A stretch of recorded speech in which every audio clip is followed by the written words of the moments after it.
Hey there everyone, welcome back to another look between the lines. Today we have a very special announcement. It looks like the Trump administration has finally informed Joe Biden's team that they are ready to begin the transition. And this couldn't have come at a better time as COVID rates are spiking, up 28% for the last 2 weeks for children. With all the stress and drama that's been going on, this couldn't have come at a better time to where we start to prepare for the next administration regardless what happens, and so we can make sure that more people are trying to fix what's going on. Alright, so let's get into this. For the past several weeks, and even several months prior, we've heard a lot from the Trump administration and his supporters about the dangers of mail-in ballots and what's going to happen with both our election and the fraud that's going to go into it. And after the election went in Biden's favor as predicted, the Trump administration spent every effort across all media waves through legal channels and every means at their disposal to delegitimize Biden's real victory. And this came in spite of many experts coming out and speaking up about just how fair this election was. It was indisputable that Biden won by a substantial margin, and the people spoke of wanting him to be president. But this did not stop Trump or his supporters from filing a wave of lawsuits across several states, and all the swing states claiming voter fraud and otherwise trying to shift the scales in their favor from a fair election.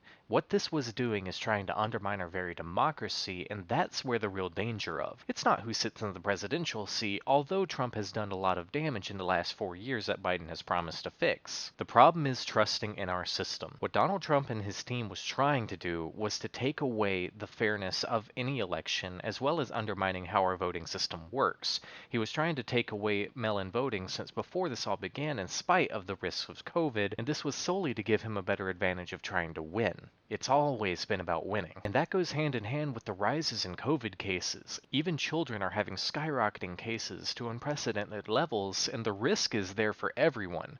This is something that spurred on the need for mail-in voting, and what has widely become a debated topic as opposed to one of health and safety, but instead one of bipartisanship and victory. And that's something we need to really address in the coming years. What is really important? Is it victory at any cost, or is it addressing the risks that we all face? And that's something that Trump swept under the rug, and even though health experts and the rest of the world was shutting down trying to fix this, Donald Trump pushed for people to go out and vote. He still held rallies, and he spoke often about the criticisms of the shutdowns and what he didn't want us to do in regards to trying to be safe. All of this came to head when all of it came together in the election. Donald Trump had been talking for several months about the risk of mail-in ballots, so of course he was going to cry fraud the moment that he lost. He was going to talk about the risks of fraud in order to prevent late ballots from coming in or prevent people that just weren't there on time or people that struggled to get to the polls from being able to have their voice heard. All of this plays such a huge part in our democracy because what it did, it showed that you just have to hold up elections. And by creating enough noise, you can distract from even pandemics that are plaguing everything. And that's something that we need to think about in the next election. We need to think about with the next person that's running for office or what they're promising. Over the past several weeks, we've heard nothing but cries of fraud and election issues, as well as rallies that the Trump administration has been pushing for, while on the flip side, President-elect Joe Biden has only spoken about what he's trying to do to combat the coronavirus and trying to heal our economy and the divides of our people. Regardless which side of the fence you're on, you've seen it all over the news. Donald Trump has had one purpose over the past several weeks, and that is to try and delegitimize this election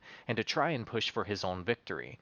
The Biden administration, however, has only been pushing for cures. Cures for the racial divide. Most importantly, trying to get a team together for the cure to coronavirus and constantly pushing for the Trump administration to lower their walls and open their doors to let them in to start working together. And let me repeat that, working together instead of pushing things apart.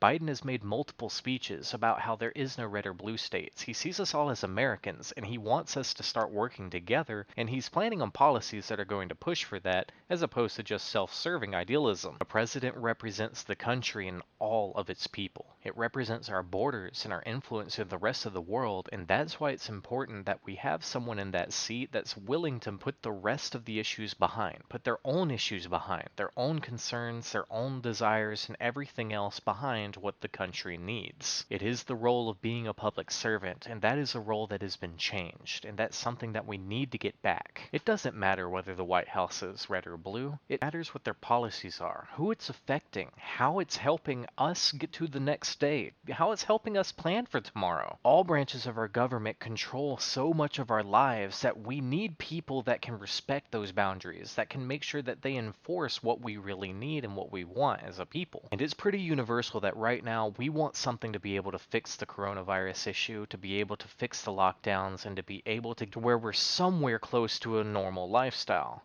Experts have already said we'll never get back to the way things were. The world has changed forever because of this exposure and because of what we're going to have to do to get by. But we won't get there until we actually get past this. And during the holiday season, it's really somber. And from here at Between the Lines, if you or someone you know has lost a loved one and there's going to be an empty seat at your table this Thanksgiving, Christmas, Hanukkah, Ramadan, or anything that you do celebrate, our heart goes out to you. I personally know a few that have unfortunately lost their lives to this pandemic, and it's something that I cannot wait for us to put behind us.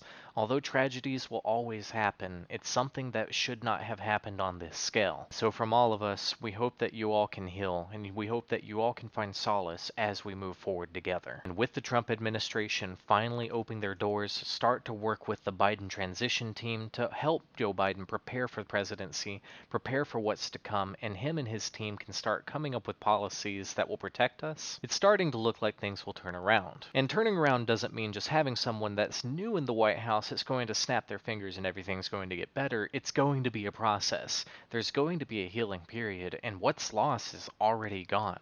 And so all we can do is band together and try to get through these transitions to make them smooth, which is why it's such a good thing that the Trump administration has agreed to do the same. This does mean, unfortunately, that the Biden administration is going to be weeks behind, but thankfully Joe Biden has already been proactively gathering his cabinet members, already been choosing the officials that are going to help him lead this country and help him come up with solutions to the policies and everything that's going on. There's a lot more than just coronavirus on the horizon that needs to be tackled. The world is very divided. As the world gets smaller and more countries interact with each other, it's time that we need to work together more than ever before. How do we prevent the next pandemic? How do we handle the growing racial issues and tensions of our world? How are we going to handle all this? But how are we going to put it together to where we're going to get through it and become stronger, more understanding, and more unified than we were for the past 4 years? And I have to say this, despite the hatred and despite the misunderstandings of the world, it really doesn't matter if you're red or blue.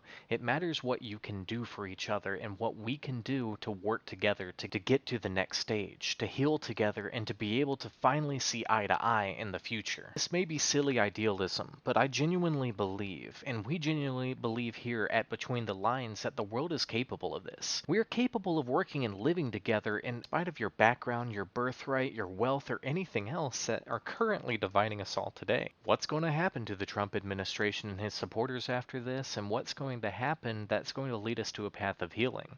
Is there just going to be more hatred? Who can tell? But we would love to hear your comments, so tell us in the comments section. Let us know what you think is going to happen with the Trump administration, his supporters, and his team, and what do you think should happen. Trust me when I say I know. I know it's an extremely polarized topic, and one that gets people very emotional, but it's something that needs to be addressed. Actions have consequences, and that goes on both sides. The Trump administration has made a lot of mistakes, but in some situations it's a good idea to take our President-elect Joe Biden's example, and see us all as Americans regardless of our differences of opinions. What you choose to do in your personal life is a choice you all will have to make. We will too. But there comes a point where there needs to be enough hatred and enough division that we need to start moving forward. The world will never go back to what it was. So much has happened that things can't turn back. But at least on the first bright side, for so long, it's good to see that the administration is finally focusing on something that's forward thinking. With the transition underway, we're going to have a lot more to talk about the policies that are going to be implemented now that the election dead stop is finally coming to an end. So we look forward to talking about all that, and if you enjoyed this, please hit that like button. It really helps us out as our channel grows, and please hit the subscribe button so you can see whenever we come out with new content and talk about what's going to inevitably happen over the next few years. For now though, stay safe everyone, enjoy the holidays, and please join us next time for another look between the lines. Take care.